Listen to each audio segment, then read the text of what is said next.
Assalamualaikum warahmatullahi wabarakatuh. Ketemu lagi di channel kita GC3 Modifit. Saya ucapkan selamat pagi, siang, sore, dan malam lur. Oke, pada kesempatan kali ini saya akan berbagi cara atau tip ya. Tip memilih coil atau coil ya, yang mempunyai performa yang baik itu seperti apa. Jadi kita ukur dengan menggunakan multi tester atau avometer ini lur ya. Dengan kita melakukan pengukuran, kita nanti bisa mengetahui lur, ini performanya si coil ini atau coil itu yang bagus yang mana berdasarkan nilai hambatannya. Jadi seperti itu lur.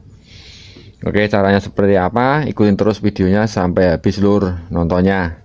Oke, yang baru menemukan video ini atau channel ini silahkan like, share, komen, dan juga subscribe. Jangan lupa aktifkan juga loncengnya biar nggak ketinggalan dengan video saya yang terbaru.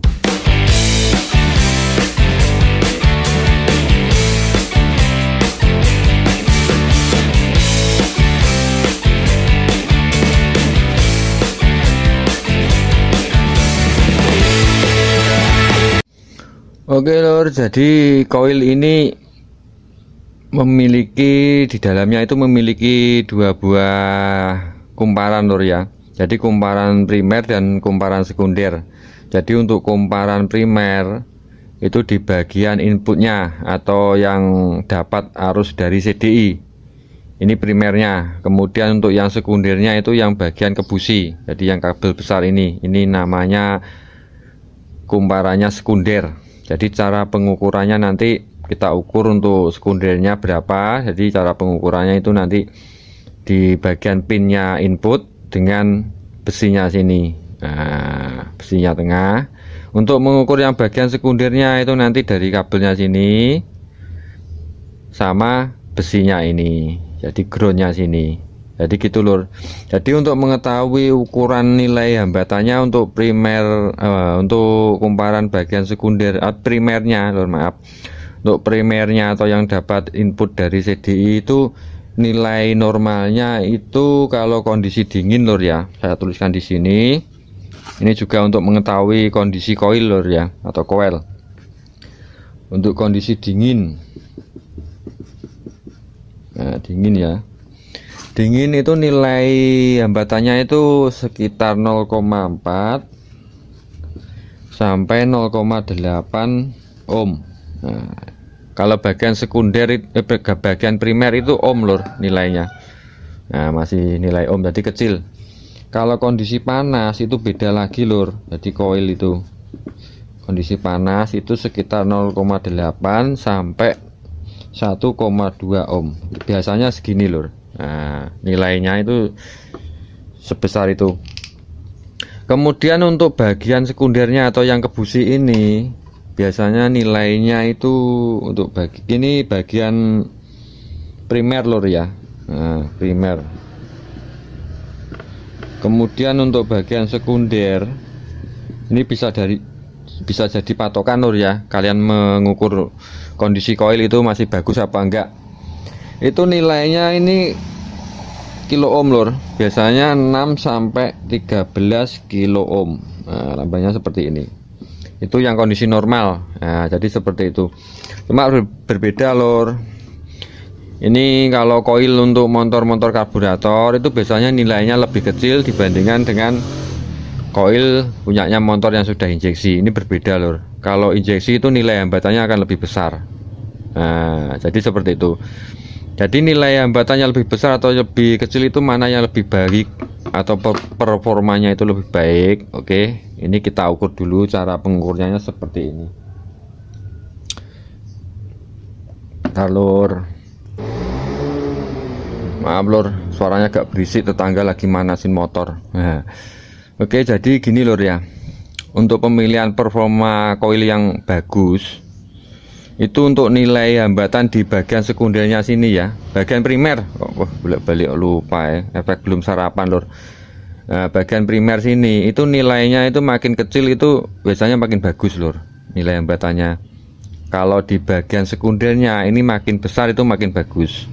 Nah, jadi seperti itu. Jadi kalian jika ada beberapa coil itu kalian ukur nilai hambatannya berapa. Pokoknya kalau bagian primer itu yang kecil itu biasanya makin bagus, cuma efeknya biasanya agak lebih cepat panas lur ya. Kalau bagian sekundernya itu yang paling yang besar, makin besar itu makin bagus, jadi arusnya itu juga akan lebih besar kalau bagian sekundernya. Oke, jadi kita coba ukur ya, pembuktiannya seperti ini cara pengukurannya. Kita ukur dulu di bagian primernya. Nah, untuk avometer ini atau multitester kita arahkan di bagian ohm. Nah, bagian ohm sini lur ya. Nah, bagian ohm. Nah, kalau saya ini kan sudah kilo ohm lur. Nah, ini kan sudah kilo ohm. Kita arahkan di bagian yang ohm. Nah, karena nilainya kan masih ohm, bukan abang tapi ohm lur. Nah, jadi gini lur ya. Aduh, gak ketok. Nah, seperti ini ya. Kemudian untuk pinnya ini, nah, untuk pinnya ini di bagian primer ini dibolak-balik nggak masalah. Jadi positif negatifnya dibolak-balik nggak masalah lur. Nah, yang satunya ini di besinya sini. Nah, yang satunya di pin inputnya. Ini kita ukur di bagian primernya. Nah, di sini terdeteksi 0,4 lur ya. Nah, kelihatan kan 0,4.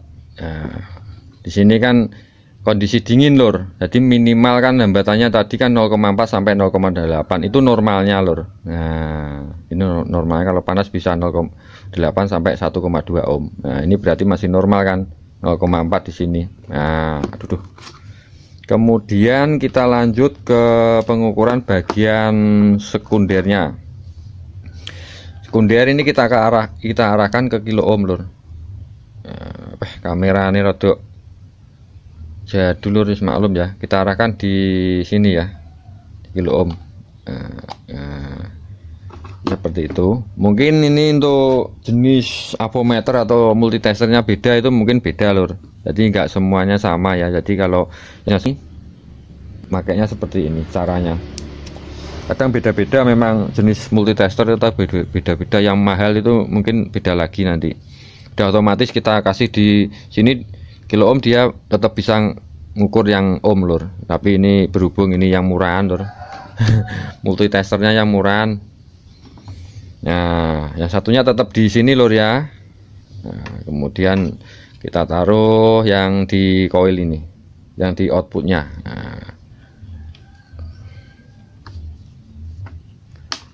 Nah, di situ terbaca 6, itu 6, ya ini lebih, jadi 6,50-an lah. 6,50 ini nggak mau berhenti ini. Nah, pokoknya sekitar 6,50 kilo ohm. Nah, tadi kita ini kan sudah untuk normalnya kan sekitar 6 sampai 13 kilo ohm. Nah, berarti coil ini juga masih normal lur. Nah, jadi seperti itu cara pengukurannya. Kemudian kita bandingkan, kita mencoba coil yang lain. Ini juga coilnya karburator lur ya. Kita ukur dulu di bagian ini kan, berhubung ininya sudah di kilo ohm, kita bagian sekundernya dulu. Nah, bagian sekunder. Nah, di sini terbaca, aduh, kira dok tayang mesin lur. 7,6 atau 0,6 ya. Nah, berarti ini juga bagus. Jadi bisa dilihat, jadi sama yang ini, coil yang ini masih besaran yang ini lur untuk bagian sekundernya. Jadi kemungkinan ini masih bagusan yang ini untuk performanya. Nah, jadi seperti itu. Kemudian kita cek dulu yang bagian primernya. Untuk apa kita kembalikan di ohm ya, nih ke ohm panelnya. Kita cek di sini berapa nilainya. Nah, ternyata masih 0,4. Jadi 0,5 atau 0,4 ini ya. Jalan terus ini. Nah, 0,4 lah normalnya ini, 0,4. Nah, berarti kan ini masih normal lur. Nah, jadi seperti itu lur. Jadi bisa dipastikan untuk kedua coil ini yang lebih bagus itu yang bagian ini, karena tadi di sekundernya itu nilainya lebih besar lur. Nah, jadi kalau kalian bisa milih berdasarkan pengukuran dengan menggunakan multitester. Nah, kemudian yang ini satunya, ini koil injeksi. Nah, kita buktikan aja untuk koil injeksi itu nilainya akan lebih besar daripada koil motor karburator lur ya. Oke, kita ukur dulu di bagian yang primer. Tapi kalau injeksi kita ukurnya bukan di besinya sini lur, tapi di bagian pinnya yang masa ini ya. Ini kan pinnya ada dua, yang satu ini untuk input, yang hitam ini untuk input, yang satunya untuk apa, masa. Jadi ini sama kayak koilnya Tiger atau Mega Pro lur ya. Jadi punya dua pin, masa dan input. Nah, kita tempelkan di bagian masanya sini yang hijau. Nah, bagian masa. Kemudian yang satunya di bagian pin input. Nah, di sini terbaca berapa ini? 0,6. Nah, 0,6. Posisi dingin 0,6. Nah, itu tadi kan lebih besar daripada yang koil karburator lur. Memang nilainya itu lebih besar untuk motor injeksi. Nah, 0,6 0,5 itu kondisi dingin. Kemudian kita cek dulu bagian sekundernya. Kita kembalikan di kilo ohm. Ini ya. Ini tetap yang satunya ini di sini di masanya ya. Nah, di masa. Oke, yang satunya ini nanti di sini. Nah, yuk, ternyata lumayan besar ya, 13. Nah, di sini. Ini maksimalnya 13. Nah, jadi memang nilai hambatan untuk motor injeksi itu berbeda koilnya lur, lebih besar lur. Nah, nilai hambatannya cuma di bagian sekundernya ini kan juga lebih besar, jadi kurang bagus lah kalau dipakai di karburator. Ini kurang sesuai. Saya nggak menyarankan kalau motor karburator menggunakan koil injeksi, karena itu semua itu ada ukurannya dan ada porsinya masing-masing ya. Kalau misalkan di sekundernya ini rendah mungkin 0,4, ini bagus banget, pasti apinya akan lebih besar karena sekundernya itu nilainya besar lur. Nah, jadi seperti itu, jumlah kumparannya itu banyak. Kalau nilai hambatan makin besar itu berarti gulungannya, kumparan di dalamnya sini, kawat emailnya, kawat sepulnya itu makin banyak, itu nilainya makin besar. Nah, tapi di sini tadi kan untuk sekundernya atau primernya itu kan juga ikut besar. Nah, jadi seperti itu.